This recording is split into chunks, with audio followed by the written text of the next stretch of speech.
Thank you. Thank you very much indeed, and good evening and welcome to the show. Ladies and gentlemen, I've had a few queries from the past two shows which I've done. In both of the shows, I actually mentioned that it was a cheap show, and that the BBC were cutting corners and saving money by not introducing what we would call normal opening titles. And I've heard from upstairs that they're not amused. That they want me to tell you, the audience, that the only reason I said that was to draw some sort of wry smile from you, the audience. And I should not actually give the impression, or don't wish to give the impression, that the hierarchy of the BBC are a load of cheapskates.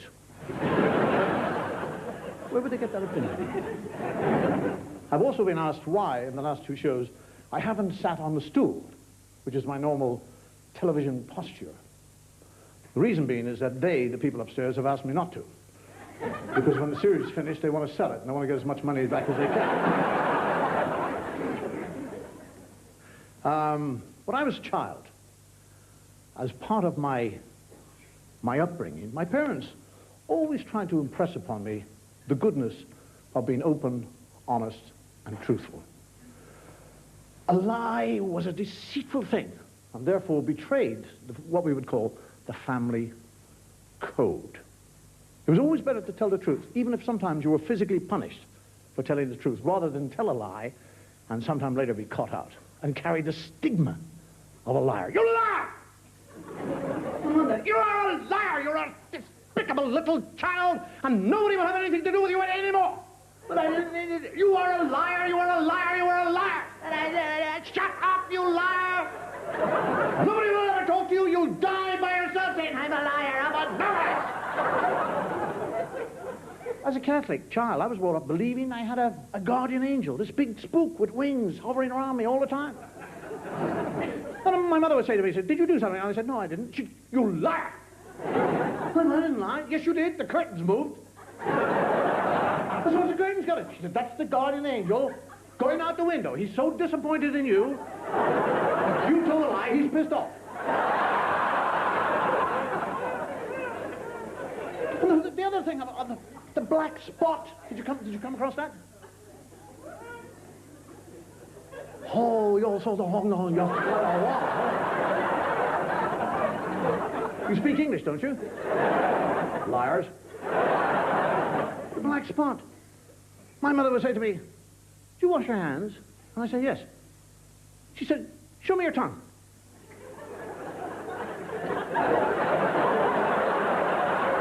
I said, you asked me to wash my hands, it's not my tongue. I don't ask you, show me your tongue. There is a black spot on it. You're a liar. And I would go to the mirror immediately. No black spot. And I come back and I say, Mommy, there's no black spot there. She said, that's because as soon as you're found out as a liar, it disappears. To make room for all the other black spots that are on the way. I mean, I used to lie to myself. I would go to the mirror and lie. I would stand in front of the mirror and go, I can float. I can jump over a tree. I've got the biggest willy in Ireland. No black spot. I have. And there was also the mythology of your nose, the nose growing. Don't tell lies. Please, I do not want to hear lies. Every time you tell a lie, your nose begins to grow. The more lies you tell, the bigger your nose will be. And you will have an enormous nose. And people will look at you. And they won't say, oh, look at that poor little boy with the big nose. They'll say, there's a liar. He's got the biggest nose in Ireland. And I say, and the biggest willy. So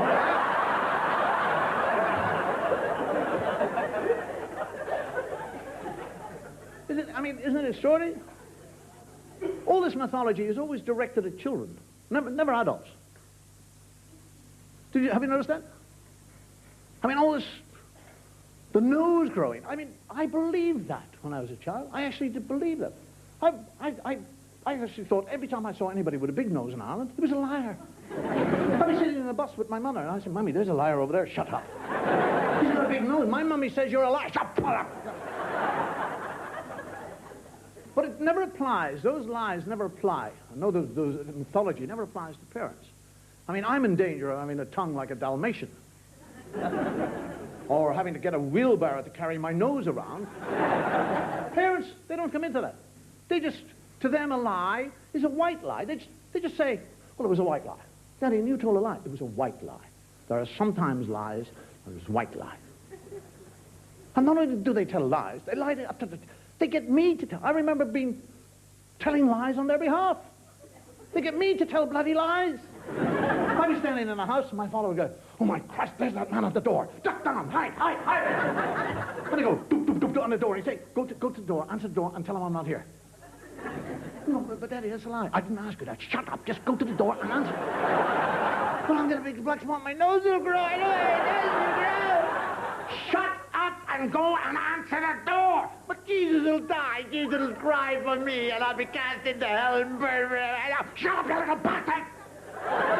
And he would go and open the door then. Oh, hello. How wonderful to see you. 2 seconds before that, he's calling this man a bastard. Come on in. Would like some tea, drink, food, lie down, you want to borrow money, anything. All that. And the thing with telling lies or telling the truth, there are times with your parents when you tell the truth and they won't accept it. You say, whatever it might be. And I say, what were you doing upstairs? I was reading. Don't tell me lies. Oh, I wasn't then, honestly. I was. Don't tell me lies. I'm telling you, I do not wish to hear any more of these perpetual lies. You're not going to tell me that you were upstairs doing nothing. I swear on the Bible. Don't you swear on the Bible! Now, what were you doing up there? So to appease them, you tell them a bloody lie. I was jumping on the bed. I knew you were doing something up there. And I've always told you, if you tell me the truth, I shall reward you. And because you told me the truth, I'm going to reward you. And he was sixpence.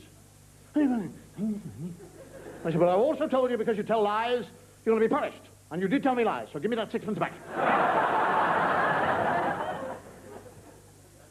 When I was 7 years of age, as a young boy brought up in the Catholic religion, at the age of 7, we've reached the age of reason. We can distinguish between right and wrong. My first confession when I was 7 years of age, and the first thing you actually say when you go into confession is, bless me, Father, for I have sinned. I mean, I'm 7 years of age. What could I have done? Rape, murder, treason? And I go into the thing, and that's the first thing I've said. Bless me, Father, I have sinned. I haven't. So the first thing I've done is lied. I haven't done anything, but I told a lie. Bless me, Father, I have sinned. It's all dark in there. And this voice comes from nowhere. Have you told lies? No. Have you stolen anything? No. Have you had any dirty thoughts?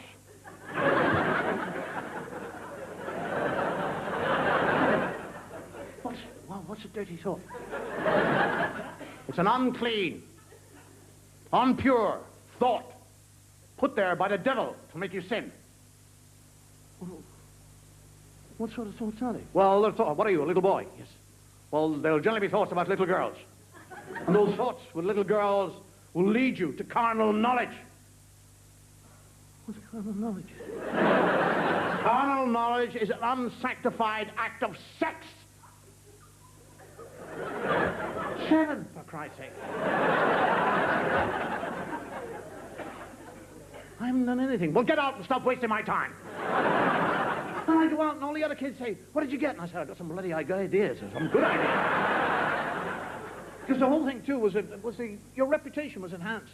The bigger your penance, the better your reputation. It really was. If you came out of confession and the kids say, what did you get? 1 Hail Mary. You were a creep. Who the hell wants to tell you? 1 Hail Mary? Jesus, who the hell are you? Get out. But if you came out and said, 43 Hail Marys, and 24 Our Fathers, and 16 you would have bloody Al Capone with it. people would point you out in the playground. Oh, 15 Hail Marys. I mean, how honest, when we're really, how honest are we as people? You really consider yourselves to be honest? We are all liars in certain areas. There's not one person in the world that will admit in open company immediately that he has farted.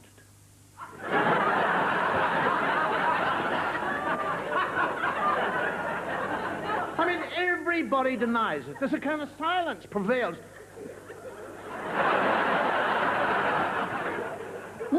Nobody will ever say, who farted?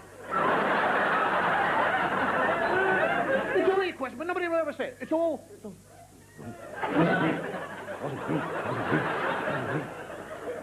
My father, for whatever reason, my father hated the word fart.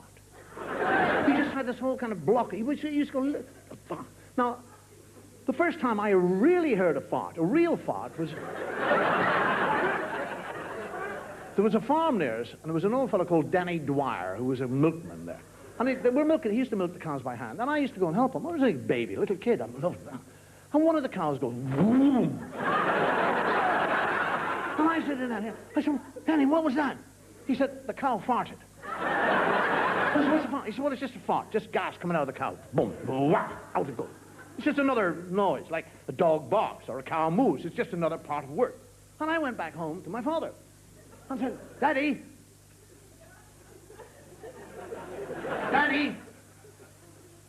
fart. He said, where did you hear that? I said, it came out of the cow. He said, I do not want to hear that word in this house. Do not use the word fart. Now, the quickest way to get kids to say things is to tell them not to. I mean, I go out into the field. 7 years of age. Fart! Fart! Fart! Fart! Fart, fart, fart, fart! My mummy fart! The dog fart! The priest fart! The Pope's farting! You've seen him do that all the time. He farts!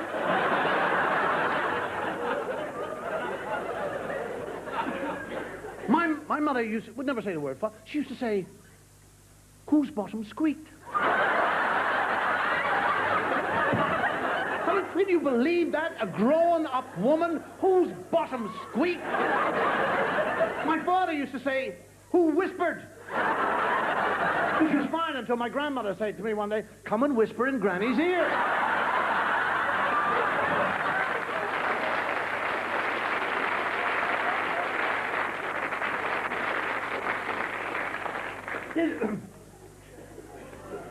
And the worst liar in the world, without any doubt, is the silent farter. I mean, that is worse than treason, adultery. It's worse than... It happened to me in New York. I got into a lift in New York on the ground floor building. Ground floor. There's just one man in the lift with me. And we both stand there. And you know how you stand in the lift. And he presses the button and he said, what? And I said, the fourth. And he goes, what? And suddenly the doors start to close, and he goes, excuse me, shoot, and out he goes. And the doors go whack.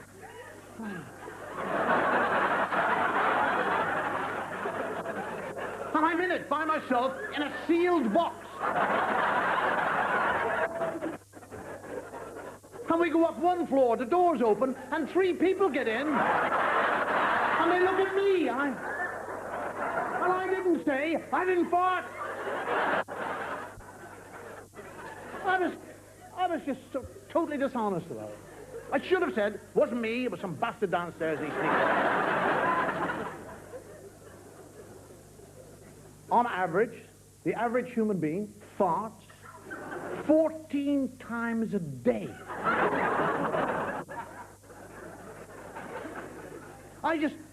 My imagination runs, how do they get the figures?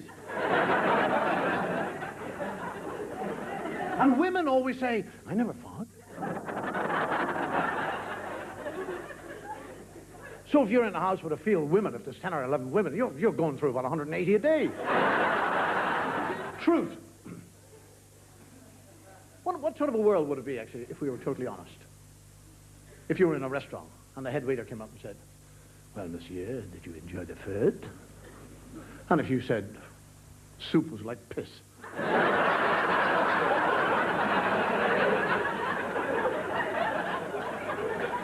The steak tasted like elephant turd, and the pudding was a mixture of both. And he would say, ah, monsieur has a discerning palate. You're making love to somebody, you climax. Was that good for you? What?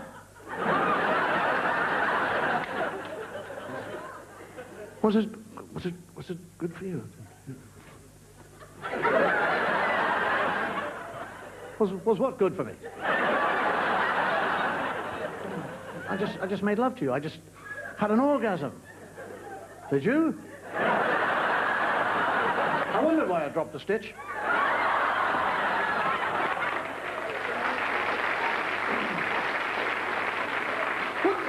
Wouldn't it be marvelous?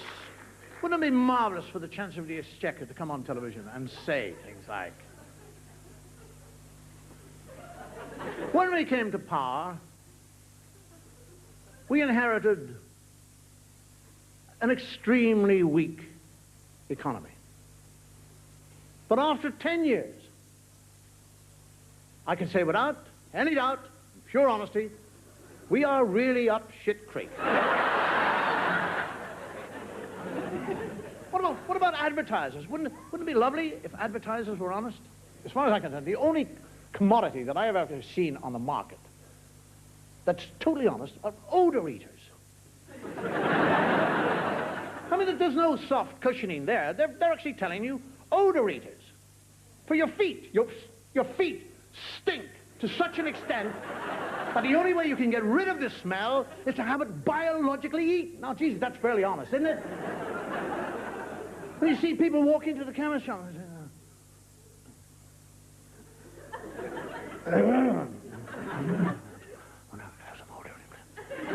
what? Because it's quite embarrassing. I mean, I'm sorry, I can't hear you. What do you want? I'm sorry, can you speak up? What do you want contraceptives? No. Maybe on Friday, if these work.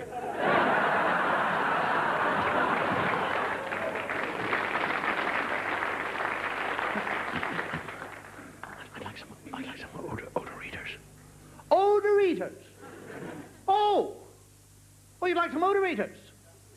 Certainly, odor eaters. Doris, where is it? And the whole shop knows you're after odor eaters.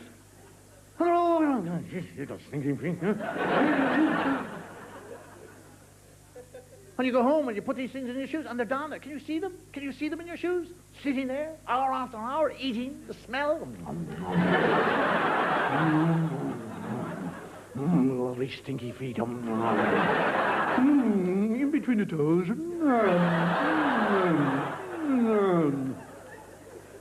you know one day they're going to get tired of the feet? Come up the back of your leg and have your arse. Then your armpit, then your head. Mankind will be wiped out by bloody odor eaters. People from space will come down and say, whatever happened to mankind? He was eating my odor eater there. I'd love to see condoms for sale called Pony Express. Wouldn't that be lovely? Condoms, Pony Express. The mail always gets through.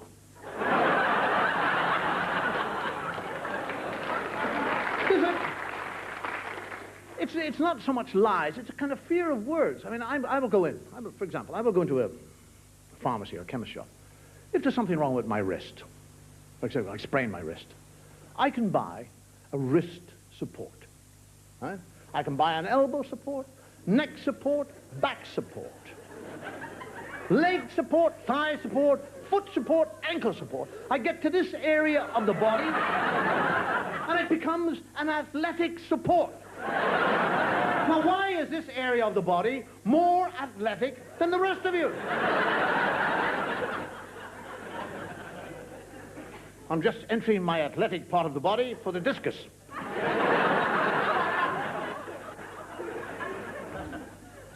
And there's the other thing about honesty and openness, truth.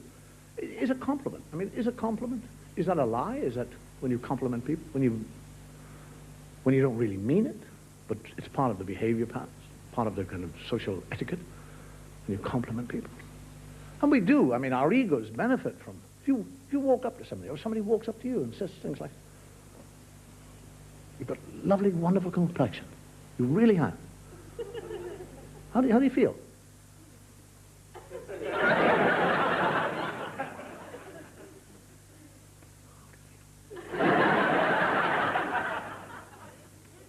But you do, wouldn't you? I mean, if somebody came up to you and said, "Jesus, you look wonderful. You look marvelous. You look stunning. I've never seen you look better." You begin to grow under that compliment. You begin to go, "Yeah, well, actually, I'm feeling quite good. Yeah, I'm having. You're years younger than I've seen. Yeah, well, you know it's a load of bullshit, but you're going along with it." But on the other hand, if somebody comes up to you and says, "You all right?" and you're feeling good, you go, "Yeah, you sure?" "Yeah." "Well, why?" "No, it's all right, don't matter. It's okay." "Well, no, why? Don't I look?" "Yeah, you look all right." "Yeah." "Sure, I look all right." "Well, no, you don't look. You look bloody awful." I do, and you can feel yourself disintegrate in front of them. Have you looked at your skin? My Christ, it's all flabby. Pasty, your eyes, you've got all those brittle bits about your mouth. My Jesus, have you been in hospital? No. You seen a doctor? No. You're going? Yeah. Well, there's one of the great worries in our society is the image. Opulence at one time was an accepted part of the physical shape. Now we're terrified of it. Fat. You can destroy somebody by saying you're getting fat. Somebody walks up to you and says, "Shit, you're putting it on. Look at that old big pudgy dude." You know what fat is made of? Fat cells. Fat cells. You know that we have, each and every one of us, we have something like 47 million fat cells in our bodies. And do you know that what actually happens with a fat cell? The more you feed it, the fatter it gets. That's what actually happens. And then when he's so fat that you think, "I'll go on a diet," he starts to diminish. But you can't actually kill. You can never get rid of the fat cell. He's there. Once he's created, it's like a kind of Frankenstein in your body. He's there forever. But what has actually happened, what's proved recently, is that the fat cell can communicate with the brain. As the fat cell diminishes, it sends up chemical signals to the brain to be fed. That's why you get sudden urges when you're walking down the road from nowhere. You're not even hungry, but somewhere from nowhere. You'll think, "Shit, I have a piece of chocolate. Chocolate eclair covered in cream. That's not you. That's the fat cells saying, "Feed me, for Christ's sake, I'm starving, feed me." And the sensible you will walk around saying, "Yes, well, I'll have a piece of raw carrot." And the fat cell's saying, "Okay, raw carrot, covered in chocolate, covered in chocolate." Now, there are certain things as a child. When I was at school, one of the things regarding fat, I learned in mathematics that matter is matter. Matter can change its shape, but it doesn't go anywhere. You would remember this from school. Fat is matter. And yet every day of my life, I read about people losing fat. 4 pounds of fat, 6 pounds of fat. "You've lost," "Oh yes, I got 10 pounds of fat off last year." "Oh yeah." I read about some fellow in America recently who lost 84 pounds of fat. Where is it? Where is all this fat that everybody's losing? Bloody mountains covered with grass, fat mountains. Where do they keep it? In cupboards upstairs? We got a fat. I got mine in a drawer. Look at that. Fat collectors in the middle of the night. Where the fat collectors.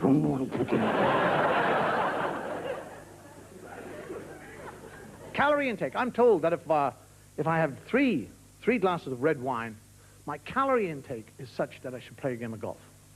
I don't like golf. I don't want to play golf. I've given up drinking red wine. Don't want to play golf. if I have 7 gin and tonics, I should run 4 miles. For Christ's sake, can you see yourself with 7 gin and tonics?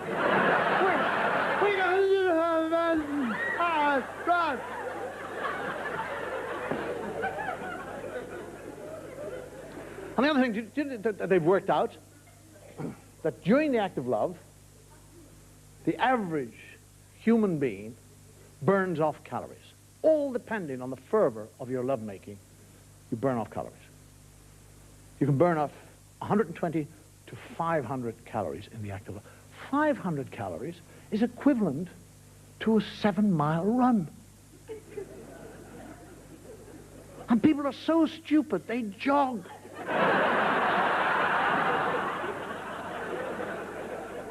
They'd be sitting at home having a wonderful time. There goes the fat, look at it. And you see, we're in this world, now we're all concerned. Now we're talking about the ozone layer. Now we're talking about the energy that we have in this world, that we create in this world, is destroying our world. And yet we really have clean energy. When you make love, there's no pollution. There's no gases. Bit of friction, but nothing else. So what we should do is we should learn how to harness that energy, shouldn't we? I mean, fit electrodes all over your bum. And all that energy, when you're making love, is all fed into a great big power station. Clean, beautiful energy. If there was an energy crisis, and the Prime Minister came on and said, I'd like everybody to help, we'd all go, yes, I mean... We wouldn't have petrol, you'd still have your car, you'd just drive into a garage and pick up a couple, get in the back. Can you get me to Putney? Well, I'll try. Maybe Fulham. Can you imagine being chased by a speed cop? By himself?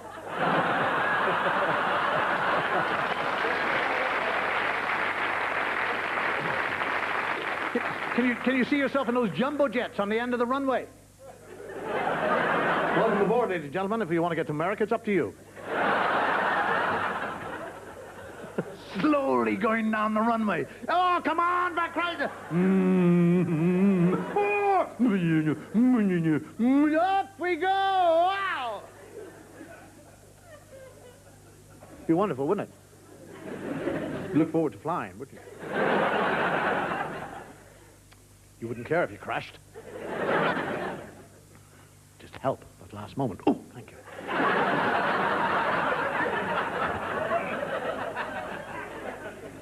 There it goes. There's the time, see? Another one's done, finished. No more. Thank you for listening. You've been very good. I've enjoyed it. That it's going to come down to about 3 minutes now.